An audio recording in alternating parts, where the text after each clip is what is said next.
নওগাঁয় কারা হেফাজতে আব্দুর রশিদ নামে কার্যক্রম নিষিদ্ধ আওয়ামী লীগ নেতার মৃত্যু হয়েছে।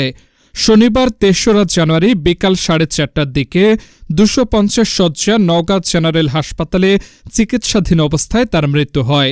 নিহত আব্দুর রশিদ রানীনগর উপজেলার কাশিমপুর ইউনিয়নের কুচাইল হিন্দুপাড়া গ্রামের মৃত কান্দুর প্রামাণিকের ছেলে। তিনি ওই ইউনিয়নের ৪ নম্বর ওয়ার্ড আওয়ামী লীগের সভাপতি ছিলেন।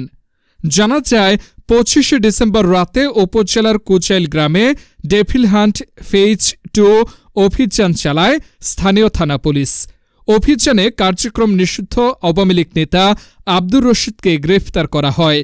উপজেলা বিএনপির দলীয় কার্যালয়ে অগ্নিসংযোগ ও ককটেল বিস্ফোরণের ঘটনার মামলায় সন্দেহভাজন আসামি হিসেবে তাকে গ্রেফতার দেখানো হয়। নওগাঁ জেলা কারাগারের জেইলার শাহরিয়ার আলম চৌধুরী বলেন, আব্দুর রশিদ বিস্ফোরক আইনের মামলায় কারাগারে ছিলেন। বিকালে হঠাৎ অসুস্থ হয়ে পড়লে তাকে জেনারেল হাসপাতালে ভর্তি করা হয়। এর কিছুক্ষণ পর হার্ট অ্যাটাকে তার মৃত্যু হয়।